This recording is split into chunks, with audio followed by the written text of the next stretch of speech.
Hello, welcome back. As you can see, I'm wearing a Red Wing shirt. And as we all know, that comes from Detroit, Michigan. And that's the place where this came from. There's a section in Detroit called Greektown. Make all kinds of Greek food, and they got Greek shops and whatnot. It's a pretty good place to go.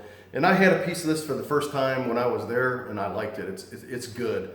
It's meatless. It's kind of, I don't know, you could call it vegetarian because it's just cheeses and vegetables and whatnot, but it's one of Lauren's favorites. She tries to get me to make it all the time, and I do for her sometimes, and we're gonna make it again today.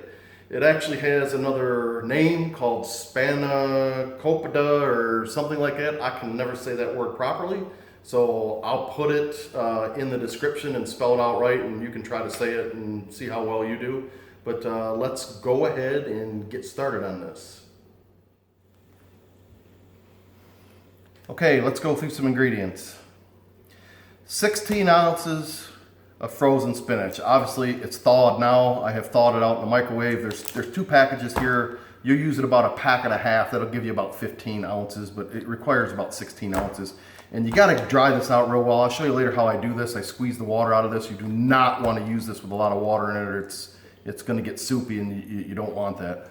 I've got 2 bunches of flat leaf parsley. You can use curly if you want to. I prefer the flat leaf, but I don't think it really changes much. If you want to use curly, go ahead.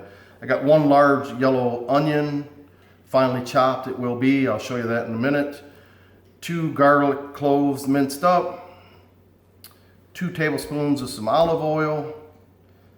3 eggs. 8 ounces of feta cheese. A half cup of Parmesan cheese. I'm using the jar this time. If you want to shave it off a block or something, of course that's much better, but don't use the stuff in the green can. It doesn't go well in this at all. 2 teaspoons of dill weed, optional. I think you should have it in there, but if you don't like dill, omit it, but it's part of this recipe. I would definitely use it. And then a pound or 16 ounces of phyllo dough. You'll find it in the frozen section over where like the frozen pies and whatnot are at. There'll be 2 rolls in here, and I'll show you what you got to do with that. You've got to keep this damp when you're working with it, or it dries out quickly, and it's hard to handle. All right, get yourself out a pan, put a little bit of olive oil in it, and we're gonna go ahead and, this is the 1 chopped onion that I've done up. We're gonna add some chopped onion in there, and we're gonna add the 2 cloves of chopped garlic that I did. We're gonna put them in there. Now we're gonna saute this till it just starts to get translucent, and then stop it. Okay, this is looking pretty good right about here. I'm gonna go ahead and take it off the fire, and we'll just let it cool down before we put it into our mixture. You can see it. It's not quite translucent, but it just takes the edge off the onion and garlic, so it's not so strong in the mixture. But we're gonna take it off, let it cool down, and we'll move on to the next step. All right, this is about a package and a half of that frozen spinach that I had thawed out, and I just froze the other half a package to use later. And I've put this in a colander in the sink, and I have drained it down the best I can. I pressed on it and drained it down, but now I put it on this towel, and I'm gonna fold this towel up around it, and I am going to squeeze literally as much of the water I can out of it. It'll start to come out the towel a little bit. Just press down on it. Squeeze, roll it around, press down on it some more, and get as much of the water out as you can so it doesn't make this real soupy. And that's pretty good right there. You can see the towel absorbed it up. Little hint, be best to wash this towel by itself in the washer when you're done. But that's what it looks like when it's done. It's all dried out now, ready to go. Okay, now we're ready to put the mixture together. So I've got everything here. You can see the blue cheese. I took the block and I crumpled it up into you know, pea size or a little bit larger pieces. You don't want any really big chunks, but you don't want it real fine either. So this is the feta cheese. It goes in. Next comes the Parmesan cheese. Goes in. And then we've got the onion mixture and the garlic, which we sauteed, goes in. Got the dill weed that goes in there.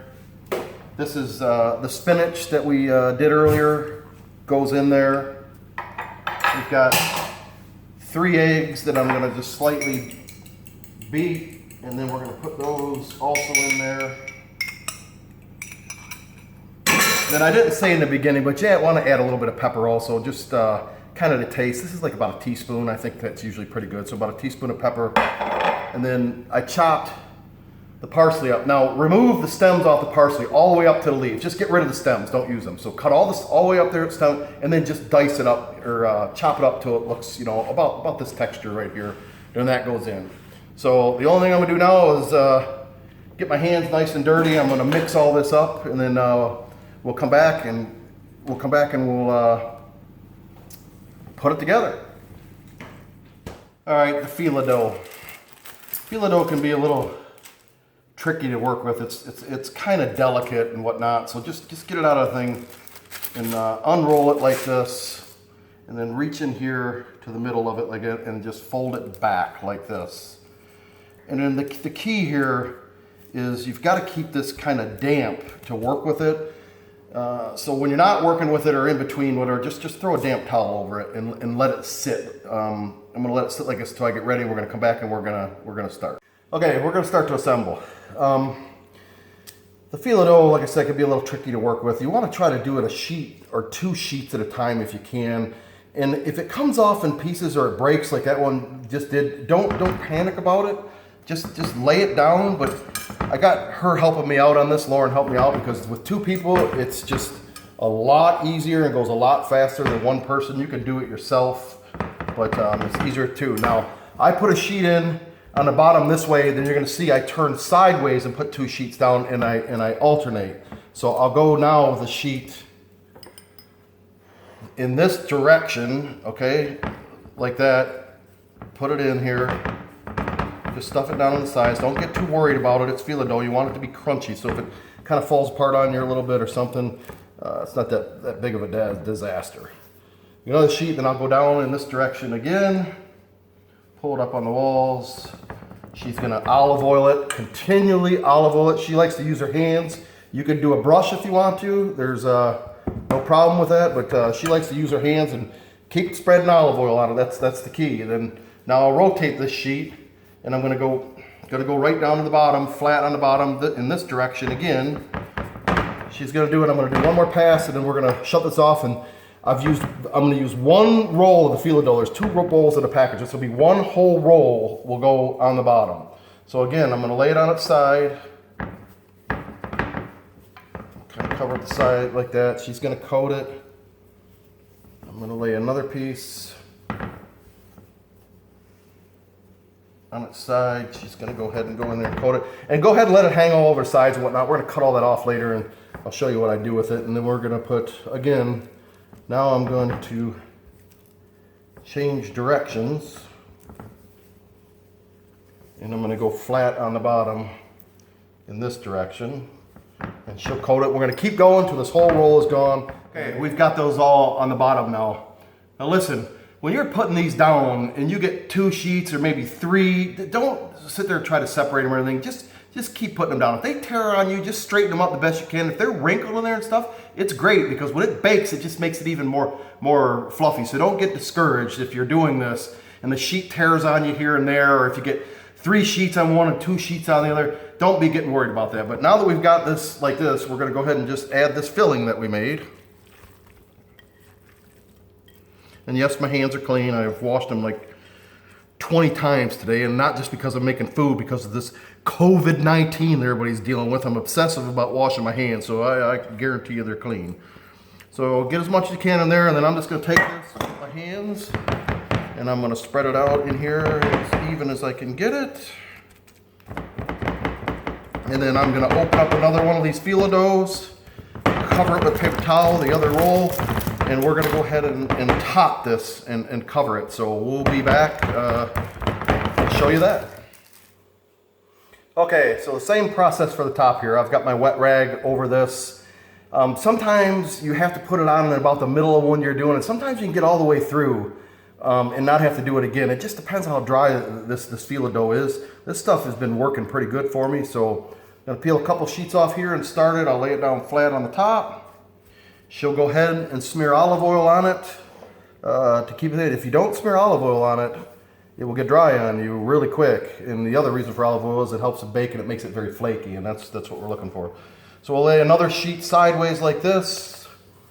We're gonna go to the other side and lay them sideways. We're gonna come back and lay one flat on the bottom again. And we're just gonna alternate that back and forth till this second roll of filo dough is completely gone. And I'm using about 2 sheets each on this right now. It's just easier to handle than 1 sheet, but feel free, 1 sheet, 2 sheets, 3 sheets, it'll be fine. So that one goes in that direction, and we're gonna keep on stacking this all the way up till the second batch is gone. Done, olive oil's all on top of it. We've used both rolls. And now I'm gonna just go ahead and this outer stuff that's left over the edge on here, I'm just gonna go ahead and cut it away. I mean, you can use a knife. I find it easier to use scissors. Just cut all this away. And then the edges, we're just gonna go ahead and roll into it and make kind of like a thicker crust, almost like pizza, where you have the border, the outside of the pizza is got a little roll to it. We're gonna do the same thing here because ultimately this thing is supposed to be a crunchy dish. So I just take this and then just roll it down like this. Just roll it all the way around. She's gonna be coating it with olive oil.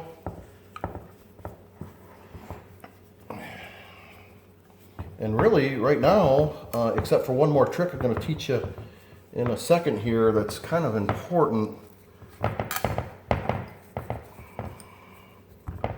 That's it. She's just going to put olive oil on it, and then I'm going to show you a quick trick here that's kind of really important. Pre-slice it before you bake it. It's important. You try to cut through this afterwards, and it's going to crumble and fall all apart on. You do whatever size slices you want. We like big ones. So I'm gonna cut through this. Like that, and then I'm gonna do 3 cuts in this direction.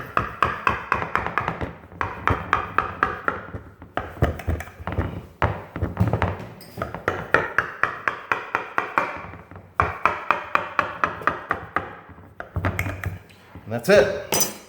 And now we're gonna go to the oven.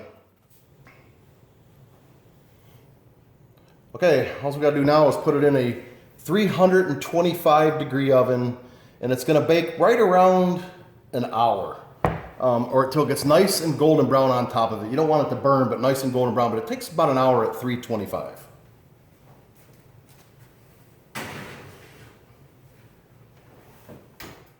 You can see how crunchy this crust comes out. Makes it good. Okay, so Lauren's gonna go ahead and give this thing a taste and let you know how it is.